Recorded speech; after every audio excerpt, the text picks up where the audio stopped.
Chaunte Howard-Lowe holds over 11 United States national championship titles and has represented the United States of America in 4 Olympic competitions, making her the only Riverside native to do so.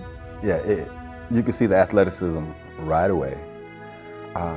Matter of fact, she called me, she was very proud. I used to run track at North, and so when she made the track team at North, she wanted me to come see her run.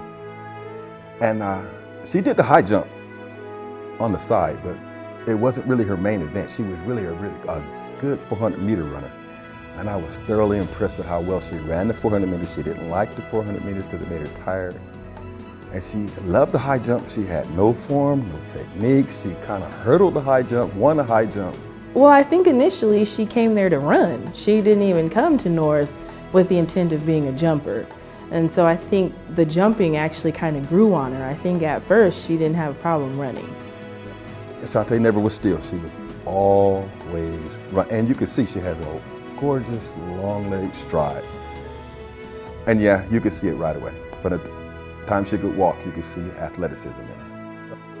I don't know, I think Coach just had a gift of, he could look at a kid and say, you know, that kid should hurdle, or that kid needs to jump, or that kid is a sprinter. Even if you didn't necessarily think that's what you were gonna do, he had a great way of leading you in that direction.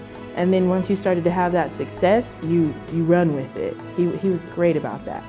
Coach Leathers intimidated Chaunte at first, but he pushed her. He saw something in her and he pushed her, and he had that knack. I don't think a lot of people liked how hard Coach Leathers cracked the whip, but he was perfect for Chaunte. Now, by the time I seen her in the Olympics, she had developed some form, style, and she looked really, really good going over the high jump. But when I saw her in the Olympics, I was like, oh my. When the Olympic trials came around, I was nervous, but I knew that we had practiced and planned, and it was a moment that I had been waiting for since I was 4.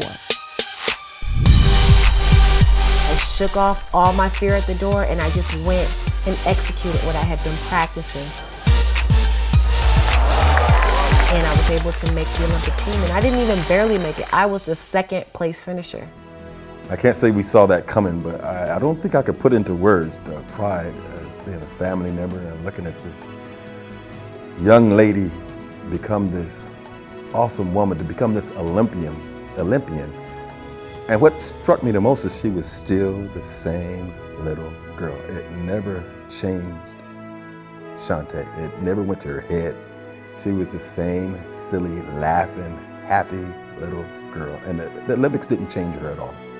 She continues to achieve personal bests in each of her succeeding Olympic competitions. In 2004, she recorded a 1.85-meter jump in the qualifying round. In 2008, she jumped 1.93 meters for a bronze medal. In 2012, she jumped 1.99 meters to take 6th place.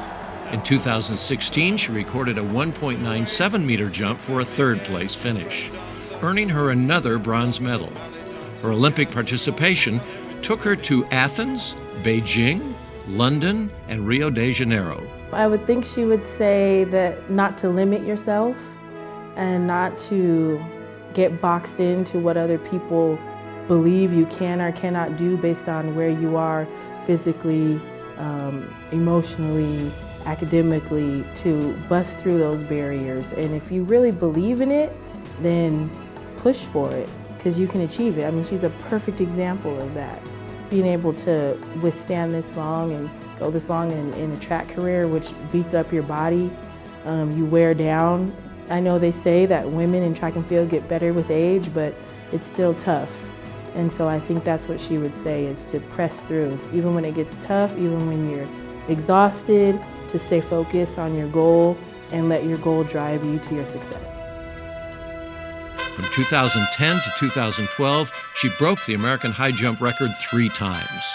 Chaunte already has her sights on the 2020 Olympics, thus raising the bar even higher for her accomplishments on the world stage.